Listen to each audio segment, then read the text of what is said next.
சீனா போரா அப்படிங்கிற 24 வயசு இளம் பெண் ஒருத்தர் மும்பையில் இருக்கிற மும்பை மெட்ரோ ஒன் நிறுவனத்துல செயல் அலுவலரா வேலை பார்க்கிறார். இவர் ஊடகத்துறையில பிரபலமா விளங்கின இந்திராணி முகர்ஜி அப்புறம் சித்தார்த்தா தாஸ்ங்கிற இருவரோட மகள் சீனா போராவிற்கு மிக்கேல் போராங்கிற தம்பியும் இருக்காரு. சீனா போரா தன்னோட அம்மா இந்திராணி முகர்ஜியோட 3வது கணவரும் ஸ்டார் இந்தியா நிறுவனத்தோட CEO வாக இருந்த பீட்டர் முகர்ஜியோட 1வது மனைவியோட மகனான ராகுல் முகர்ஜியை காதலிச்சாரு. இவர் 2012 வருஷம் ஏப்ரல் 24ஆம் தேதி காணாம போனாரு.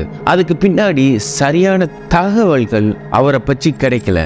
இந்த நிலையில ஆகஸ்ட் 2015 வருஷம் ஒருவரால் வழங்கப்பட்ட துப்புச் செய்தி அடிப்படையில மும்பை காவல்துறை அவருடைய தாயாரான இந்திராணி முகர்ஜியை சீனா போராவை கொலை செய்த குற்றத்துக்காக கைது செஞ்சாங்க.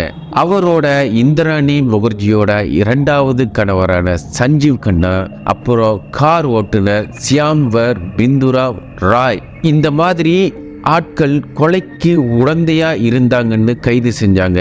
இந்த சீனா போரா வழக்கு பற்றி இன்னும் ஆழமான நான் கலைச்செல்வன். இது கதாகுரு.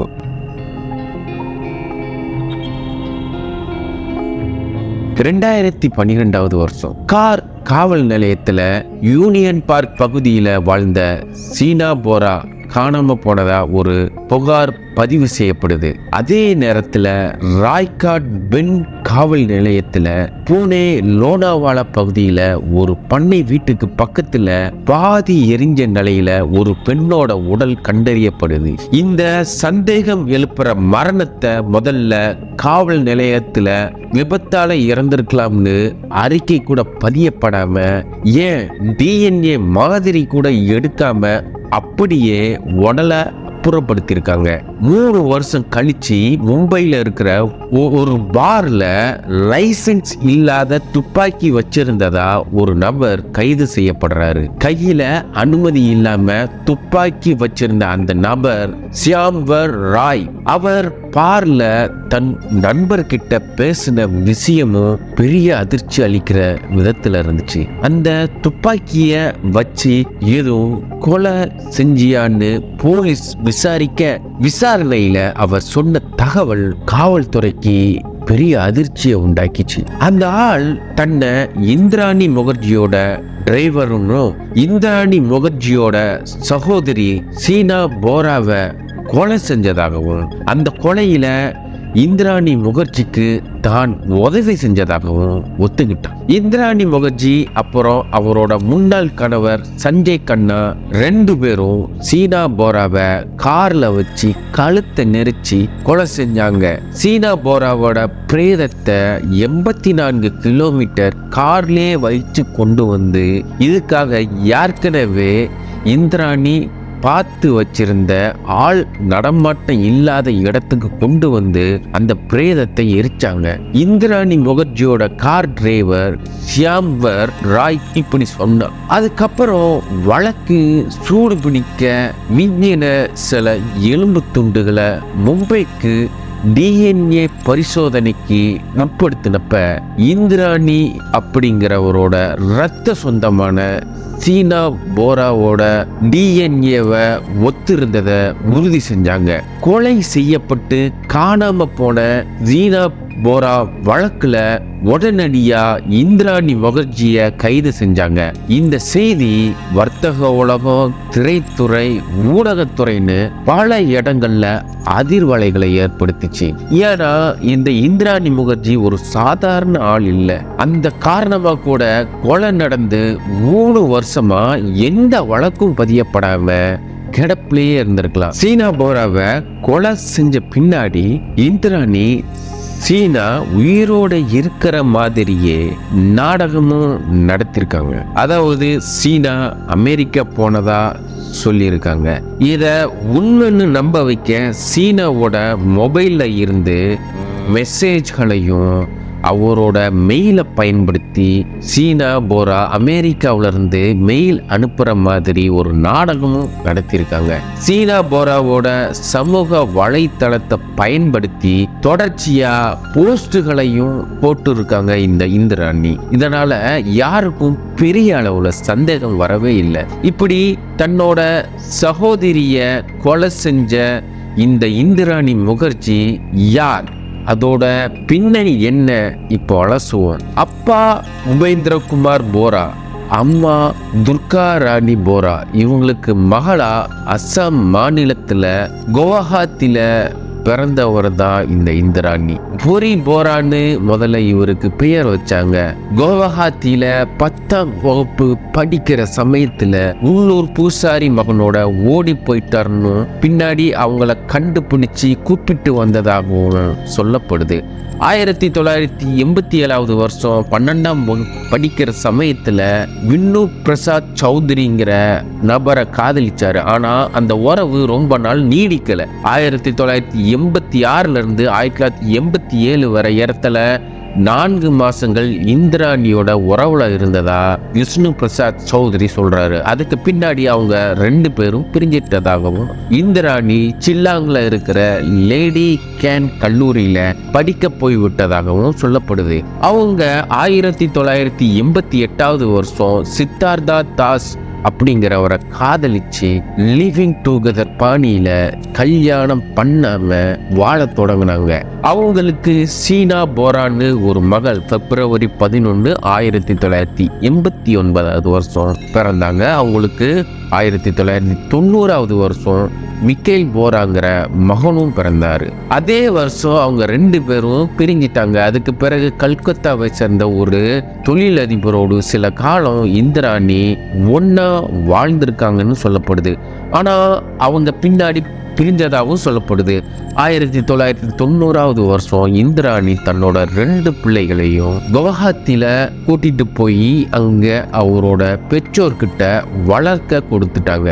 கொல்கத்தாவுல தங்கி இருந்து கம்ப்யூட்டர் கத்துக்கிட ஆரம்பிச்சாங்க. கொல்கத்தாவுல இருந்த நேரத்துல சஞ்சீவ் கண்ணாங்கிற தொழில் அதிபரை சந்திச்சு மறுபடியும் காதல் வலையில விழுந்தாங்க. 1993 வருஷம் 2 பேரும் கல்யாணம் செஞ்சுக்கிறாங்க. அவங்களுக்கு விதி கண்ணாங்கிற மகள் பிறந்தாது. 1997 வருஷம் விதி கண்ணா பிறந்து 2001 வருஷம் அவங்க குடும்பத்தோட மும்பைக்கு குடிபெயர்ந்தாங்க. 2002 வருஷம் பீட்டர் முகர்ஜிய சந்திக்கிறாங்க இந்திராணி. அதே வருஷம் சஞ்சீவ் கண்ணாவை விவாகரத்து செஞ்சுட்டு பீட்டர் முகர்ஜிய கல்யாணம் பண்ணிக்கிறாங்க. இந்த கல்யாணத்துக்கு பின்னாடி பீட்டர் முகர்ஜி விதி கண்ணாவை சட்டப்படி தத்தெடுத்துக்கிறாரு. இது இல்லாம பீட்டர் முகர்ஜிக்கு முதல் மனைவி சப்னம் மூலமா பிறந்தது 2 மகன்கள், ராகுல் முகர்ஜி அப்புறம் ராபின் முகர்ஜி. யார் இந்த பீட்டர் முகர்ஜி, அதை கொஞ்சம் அலசுவோம். 1997 வருஷம் முதல் 2007 வருஷம் வரை ஸ்டார் இந்தியாவோட முதன்மை நிர்வாக அதிகாரியா இருந்தவர் தான் இந்த பீட்டர் முகர்ஜி. கோன் பனேகா கரோர்பதிங்கிற புகழ்பெற்ற ஒரு நிகழ்ச்சியை தந்தவர். ஸ்டார் டிவியில பல முக்கிய நிகழ்ச்சிகளை உருவாக்கி ஊடகத்துறையில ஜாம்பவான வளம் வந்தவர். இந்திராணி முகர்ஜிய திருமணம் செஞ்ச பின்னாடி அங்கிருந்து வெளியேறி தனியா ஒரு டிவி நிறுவனத்தை நிறுவ ஆரம்பிச்சப்ப அவரோட திறமையை நம்பி சுமார் 750 கோடிகளை பலரும் முதலீடு செஞ்சாங்க. INX மீடியாங்கிற ஒரு நிறுவனத்தை ஆரம்பிச்சு 9XMங்கிற மியூசிக் சேனல், நியூஸ் எக்ஸ்ங்கிற செய்தி சேனல், அப்புறம் பல சேனல்களை ஆரம்பிச்சு திட்டமிட்டு வேலை செஞ்சாரு. நாட்கள் போக போக இந்திராணி முகர்ஜியோட தலையீடு எல்லா துறைகளிலும் அதிகமா இருந்துச்சு. பல நிகழ்ச்சிகளோட தரம் குறைய, பார்வையாளர்களும் குறைய ஆரம்பிச்சாங்க. இதனால விளம்பரத்தால வரும் வருமானமும் குறைய ஆரம்பிச்சது. ஆரம்பிச்ச 1.5 வருஷத்திலேயே நிறுவனம் நஷ்டத்துல மூழ்க, அதை விட்டு வெளியேறி தங்கள் பங்குகளை வித்து கிடைச்ச பணத்துல இங்கிலாந்துல பல இடங்கள்ல வீடுகளை வாங்கி அதானி அம்பானிய ஏழைன்னு சொல்ற அளவுக்கு ஆடம்பர வாழ்க்கை வாழ்ந்ததா சொல்லப்படுது. இந்த நேரத்துல இந்திராணியோடைய பெற்றோர் கிட்ட வளர்ந்த அவரோட பிள்ளைங்க சீனா போரா அப்புறம் மைக்கேல் போரா செல்வ செழிப்போட இந்திராணி வாழ்ந்தாலும் அவரோட எந்த வித தொடர்பும் இல்லாம இருந்தாங்க.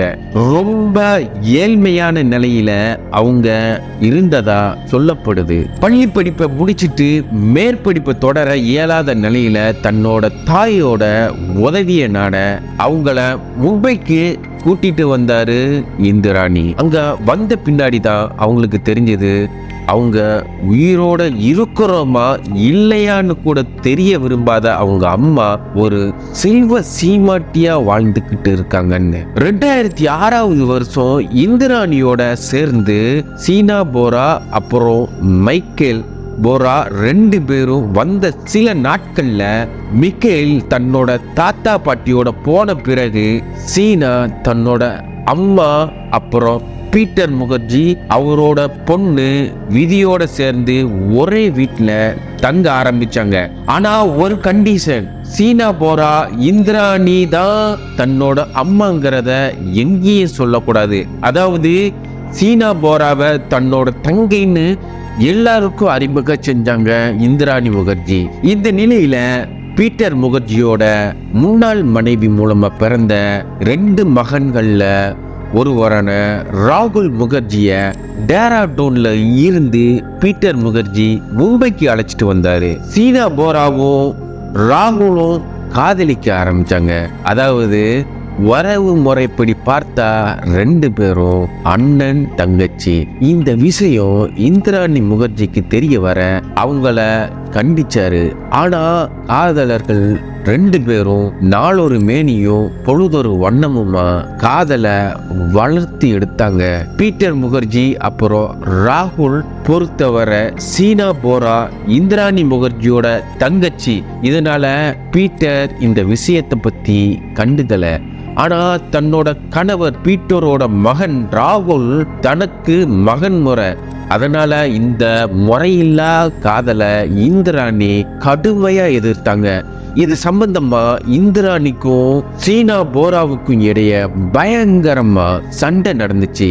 மும்பை வந்து கல்லூரியில படிப்பை முடிச்ச பிறகு சில நாட்கள்ல சீனா போரா மும்பை ரிலையன்ஸ் நிறுவனத்துல உதவி மேலாளரா ஜூன் 2011 வருஷம் வேலைக்கு சேர்ந்தாங்க. 2012 ஏப்ரல் 24 லீவுல போன சீனா போரா ஒரேடியா காணாமல் போயிட்டாங்க. அதாவது கொலை செய்யப்பட்டார் அப்படிங்கிறது தான் உண்மை. 2012 ஏப்ரல் 24 அன்னைக்கு இந்திராணி சீனாவை மாலை 6:30 மணிக்கு பாந்திரா நேஷனல் காலேஜ் பக்கத்துல தன்னை சந்திக்க வரணும்னு போன் செஞ்சப்ப அவர் கூட அவரோட காதலர் ராகுல் ஒன்னா இருந்திருக்கிறாரு. அப்புறம் அந்த கொலை நடந்த கதைய முன்னாடி பார்த்தோம். காவல்துறைக்கு பீட்டர் முகர்ஜியும் இந்த கொலையில சம்பந்தப்பட்டு இருக்கலாம்னு சந்தேகம் வர, ஏன்னா சம்பவம் நடந்த அன்னைக்கு பீட்டர் இந்திராணியோட தொடர்ந்து போன்ல பேசியிருக்காரு. அப்புறமா பீட்டரையும் போலீஸ் கைது செஞ்சாங்க. டிரைவர் ஷியாங் ராய் மூலமா சீனாவோட கொலை பத்தின விஷயம் தெரிஞ்சும் போலீஸ் 3 வருஷமா எந்த ஒரு நடவடிக்கையும் எடுக்கல. ஒரு மிகப்பெரிய சக்தி வாய்ந்த நபர் இதுக்கு பின்னாடி இருக்கலாம்னு ஒரு சந்தேகம் உருவானது. இந்த விசாரணை தீவிரம் அடைஞ்சது. பீட்டர் முகர்ஜி ஜாமீன்ல வெளிவந்த பின்னாடி கர்க் போலீஸ் ஸ்டேஷன்ல தினமும் ரிப்போர்ட் செய்யணும்னு கோர்ட் உத்தரவிட்டது. அவர் வர்ற நேரம் எல்லாம் தலைமை கமிஷனர் ராகேஷ் மரியாவும் அங்கே இருந்தாரு. இந்த ராகேஷ் மரியா புகழ்பெற்ற காவல்துறை அதிகாரி. இந்தியன் முஜாஹிதீன் பத்தின அறிக்கை 1993 வருஷம் நடந்த மும்பை தொடர் குண்டு வெடிப்பு வழக்க விசாரிச்ச முக்கிய அதிகாரி இவர். 2008 நடந்த தீவிரவாத தாக்குதல்களையும் விசாரிச்சு அறிக்கை கொடுத்தவர். இவர் தினசரி பீட்டருக்காக காவல் நிலையம் வர்றது பல்வேறு சந்தேகங்களை எழுப்புனது. பத்திரிகையாளர் வட்டத்திலையும் இது ஒரு பெரிய சந்தேகத்தை எழுப்ப, இப்படி மிகப்பெரிய அழுத்தம் இருந்ததாலையும் மகாராஷ்டிர அரசு இந்த வழக்க சிபிஐ கிட்ட விசாரிக்க கொடுத்தாங்க. சிபிஐ விசாரணை முடுக்கி விடப்பட்ட 2 நாட்கள்ல பீட்டர் முகர்ஜியும் இந்த கொலையில சம்பந்தப்பட்டிருக்கிறார்னு தெரிஞ்சது. அப்புறம் இந்த கொலைக்கான காரணம் பணமாக இருக்கலாமான்னு சிபிஐ சந்தேகிச்சது. ஏன்னா சுமார் 750 கோடி ரூபாய் முதலீட்டுல ஆரம்பிக்கப்பட்ட INX மீடியா நிறுவனம் 1.5 வருஷத்திலேயே நஷ்டம் அடைஞ்சதா சொல்லப்பட்டதுல அவ்வளவு பணமும் எப்படி செலவழிச்சிருக்க முடியும்? இதுல மிகப்பெரிய நிதி மோசடி நடந்ததா அவங்க 2 பேர் மீதும் குற்றச்சாட்டு எழும்புச்சு. அப்புறம் பெரும்பாலான பணத்தை சீனா பேர்ல போட்டு வச்சு அவர் அதை திரும்ப தர மறுத்திருக்கலாம். இல்லைன்னா இந்த நிதி மோசடி பத்தின விஷயத்தை சீனாவுக்கு தெரிஞ்சிருக்கலாம். அதோடு சீனா அவர் இந்திராணியோட தங்கச்சி இல்ல மகள் தான் ராகுல் கிட்ட சொன்னதாகவும், ராகுல் இந்த உண்மையை வெளியே சொல்ல சொல்லி சீனா கிட்ட வற்புறுத்தியதால அத முதல்ல விதி கிட்ட சொல்லி இருக்காரு.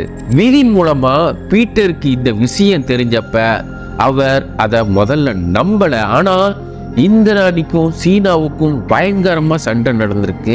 இதுக்கு பிறகு தன்னை வெறுத்து இந்திராணி காரணம் இல்லாம அடிக்க ஆரம்பிச்சதா விதி சொல்றாங்க. குற்றம் நடந்ததுக்கான சரியான காரணங்கள் கிடைக்காத பட்சத்துல சிபிஐக்கு சீனாவோட அண்ணன் மிக்கேல் கொடுத்த தகவல்கள் ரொம்ப உதவியா இருந்துச்சு. அதோட இந்திராணி தன்னோட சுயநலத்துக்காக எந்த எல்லைக்கும் போவாருன்னு நிரூபிச்சது. சீனா கல்லூரியில சேர்ந்த பின்னாடி மேல்நிலை படிப்புக்காக அவரை பெங்களூர்ல ஒரு ஹாஸ்டல்ல சேர்த்துட்டு சொல்லாமல் கொள்ளாமல் கிளம்பியதா. அதுக்கு பிறகு 1 வருஷமா இந்திராணிய தவிர யார்கிட்டையும் தான் பேச அனுமதிக்கலன்னு மிக்கேல் சொன்னாரு. 1 வருஷம் கழிச்சு மிக்கேல மும்பைக்கு வரவழைச்சு அப்புறம் கார்ல உட்கார சொன்னப்ப உள்ள இந்திராணியோட முன்னாள் கணவரான சஞ்சீவ் கண்ணா இருந்திருக்காரு. அவரை தன்னோட வேலை பார்க்கிற நண்பர்னு அறிமுகப்படுத்திட்டு அவர் உன்னை ஒரு பாருக்கு அழைச்சிட்டு போவார்னு சொல்லியிருக்காங்க இந்திராணி. சஞ்சீவ் கண்ணா மிக்கேலுக்கு விஸ்கி வாங்கி கொடுத்துருக்கிறாரு. அப்புறமா நினைவு இல்லாம போக விடிஞ்சதும் தன்னோட கை கால்கள் கட்டப்பட்ட நிலையில ஒரு மருத்துவமனையில இருந்ததாகவும், அது ஒரு மனநல மருத்துவமனைன்னு அங்க இருந்தவங்களால தான் சித்திரவதை செய்யப்பட்டதாகவும் மிக்கேல் சொன்னாரு. அதுக்கு காரணம் என்னன்னா இந்திராணியோட மகன்னு சொன்னா இதுதான் கதின்னு உணர்த்துவதா இருந்ததுன்னு அவர் சொல்றாரு. அதுக்கு பின்னாடி தான் உயிர் பழைச்சா போதும்னு தன்னோட தாத்தா பாட்டி கிட்ட வந்துட்டதாகவும், இந்திராணி கிட்ட எச்சரிக்கையா இருக்கும்படி சீனா கிட்ட சொன்னதாகவும் சொல்றாரு. சீனா போற காணாம போன அன்னைக்கு, அதாவது 2012 ஏப்ரல் 24ஆம் தேதி தன்னை இந்திராணி மும்பைக்கு வரவழைச்சதாகவும், வந்தபோது வீட்டுல யாரும் இல்லாததால இந்திராணிக்கு போன் செஞ்சப்ப தான் ரொம்ப பிஸியா இருப்பதாகவும், கொஞ்ச நேரத்துல வந்து விடுறதாகவும் சொல்லியிருக்காரு. நடுராத்திரி இந்திராணி வீட்டுக்கு வந்தப்ப கொஞ்சம் விஸ்கி சாப்பிட கொடுத்தாரு. ஒரு வாய் உள்ள போனப்ப ஏதோ கெமிக்கல் வாடை வந்துச்சு. அந்த ஒரு மடக்கே அவருக்கு ஒரு வித மயக்க நிலைக்கு கொண்டு போனதால பயந்து அதை கீழே கொட்டிட்டாரு. அப்போ கதவு பக்கத்துல சஞ்சீவ் கண்ணா நின்னாரு. தன்னை அவங்க கொலை செய்ய திட்டம் தீட்டிருக்கலாம்னு. ஏன்னா சஞ்சீவ் கண்ணா தான் தன்னை மனநல மருத்துவமனையில சேர்த்தவருங்கிறதால ரொம்ப பயந்த நிலையில இருந்திருக்கிறாரு. 2 பேரும் தான் மயக்கமடைய காத்திருந்ததா சொல்றாரு. அதுக்கு பிறகு அந்த நாள் இரவு தனக்கு ஒரு முக்கியமான மீட்டிங் இருப்பதால உடனடியா போகணும்னு கிளம்ப மிக்கேலும் உடனடியா அங்கிருந்து வெளியேறி குவஹாத்திக்கு போயிருக்காரு. சிபிஐ விசாரணையோட 2வது நாளிலேயே இந்திராணி தான் திட்டமிட்டு சீனா போராவை கொலை செஞ்சாங்கன்னு பீட்டர் முகர்ஜியும் சொன்னாரு. அதோட சஞ்சீவ் கண்ணாவும் இந்திராணியும் அப்புறம் டிரைவரோட சேர்ந்து சீனாவை கொலை செஞ்சதாகவும், சீனா அப்புறம் மிக்கேல் மூலமா தன்னோட மகள் உயிருக்கு ஆபத்து இருக்கிறதாகவும், அவங்க ஒழிக்கப்படலன்னா பல கோடிகளுக்கு அவரோட மகள் விதி சொந்தக்காரரா ஆகி விடுவார்னு இந்திராணி சொன்னதா வாக்குமூலம் அளிச்சாரு. எப்படியோ சீனாவோட கொலைக்கு பின்னணியில மிகப்பெரிய அளவுல பணம் சம்பந்தப்பட்டிருக்கணும். நிதி மோசடி தொடர்பா சீனாவுக்கு தெரிஞ்சதால இந்த கொலை நடந்திருக்கலாம். இந்திராணி தான் தன்னோட அம்மாங்கிற உண்மைய சீனா வெளியே சொன்னா தன்னோட நிலைமை ரொம்ப மோசமாயிரும் அப்படின்னு நினைச்சிருக்கலாம். ஏன்னா INX மீடியா முதலீடுகள்ல இருந்த 750 கோடி பணத்துல மோசடி நடந்திருக்கு. நிறுவனத்தோட பணத்தை மோசடி செஞ்சு குடும்பத்தோட லண்டன் போனதா குற்றச்சாட்டும் வைக்கப்பட்டிருக்கு. அதோட வெளிநாட்டு முதலீடுகளை ஈர்க்க 2007-2008 வருஷம் வெளிநாட்டு முதலீட்டு மேம்பாட்டு வாரியம் INX மீடியாவுக்கு 4 கோடிக்கு மட்டுமே அனுமதி வழங்கினப்ப 305 கோடிக்கு அப்போதைய நிதியமைச்சர் ப. சிதம்பரம் அனுமதி வழங்கியதா இந்த நிறுவனத்துக்கு ஆலோசனை வழங்கியதற்காக சிதம்பரத்தோட மகன் கார்த்திக் சிதம்பரம் பல கோடி கமிஷன் வாங்கினதாகவும் குற்றச்சாட்டி அந்த விசாரணையும் நடந்தது. இதுல பிரபல ஊடகவியலாளர் நீரா ராணியவும் இந்த விசாரணை வளையத்துக்குள்ள வந்தாங்க.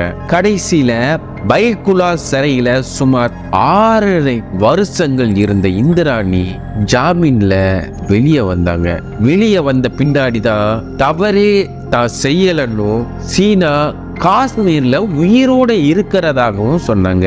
சீனா போரா காஷ்மீர்ல உயிரோட இருக்கிறதா இந்திராணி முகர்ஜி சிபிஐக்கு கடிதத்தையும் எழுதினாங்க. பூஜ்ஜியத்திலிருந்து திட்டமிட்டு தன்னோட வாழ்க்கைக்காக பல பொய்கள், பல திருமணங்கள், பெற்ற குழந்தைகளை கைவிட்டு அவங்களோட தன்னோட குழந்தைகளே இல்லைன்னு மறைச்சி, முந்திய திருமணங்களையும் மறைச்சி, முன்னாள் கணவரையே தன்னோட கொலையில உதவி செய்ய வச்சதுன்னு எந்த எல்லைக்கும் போகக்கூடிய ஒரு பெண்ணா இருந்தாங்க Indrani Mukherjee. Wall Street Journal உலகோட 50 சக்தி வாய்ந்த நபர்கள்ல இந்திராணி பெயரையும் இப்போ சேர்த்து இருந்துச்சு. சீனா போரா கொலை வழக்குல சம்பந்தப்பட்டு கைதான இந்திராணி முகர்ஜி வழக்கு நாட்டையே உலுக்கிய நிலையில அந்த வழக்குல தான் குற்றவாளி இல்லைன்னு இந்திராணி முகர்ஜி விளக்கம் கொடுத்துள்ள ஆவண வெப் சீரிஸ் நெட்ஃபிளிக்ஸ் OTT தளத்துல தற்போது வெளியாகி இருக்கு. 2024 பிப்ரவரி 23 இந்த வெப் சீரிஸ் வெளியாகும்னு நெட்ஃபிளிக்ஸ் அறிவிச்ச நிலையில சிபிஐ அதிகாரிகள் வழக்கு விசாரணையில உள்ள நிலையில இப்படி ஒரு டாக்குமெண்ட்ரி சீரியஸ் வெளியானா அது வழக்க திசை திருப்புன்னு எதிர்ப்பு தெரிவிச்சு வழக்கும் தொடுத்தாங்க. மும்பை நீதிமன்றம் சிபிஐ அதிகாரிகளுக்கு இந்த வெப் சீரிஸை போட்டு காட்ட சொல்லி உத்தரவிட்ட நிலையில பல தடைகளை தாண்டி பிப்ரவரி 29 அதாவது லீப் இயர் நாள்ல இந்திராணி முகர்ஜியோட வெப் சீரிஸ் வெளியாச்சு. ஆகஸ்ட் 21 2015 வருஷம் இந்திராணி முகர்ஜி சீனா போரா வழக்குல கைது செய்யப்பட்ட நிலையில அந்த கொலை வழக்கு பத்தின உரைய வைக்கிற பல உண்மைகளோட டாக்குமெண்ட்ரி சீரியஸ் உருவாக்கப்பட்டிருக்கு. அதாவது த இந்திராணி முகர்ஜி ஸ்டோரி பரி ட்ரூத்துங்கிற டைட்டில்ல நெட்ஃபிளிக்ஸ்ல தற்போது பல தடைகளை தாண்டி இந்த வெப் சீரிஸ் வெளியாகி இருக்கு. ஆனா சீனா போரா உயிரோட இருக்கிறாரா இல்லையான்னு சிபிஐ நிரூபிக்கிற வரதான் இந்திராணி முகர்ஜி நிரபராதி. வருங்காலத்துல என்ன நடக்குதுன்னு பார்க்க காத்திருப்போம். இந்த காணொளி பிடித்திருந்தால் இந்த காணொளியை லைக் செய்து உங்கள் ஆதரவை தாருங்கள். சப்ஸ்கிரைப் செய்து இந்த சேனலை பலப்படுத்துங்கள். மீண்டும் ஒரு காணொளியில் சந்திக்கிறேன். நன்றி, வணக்கம்.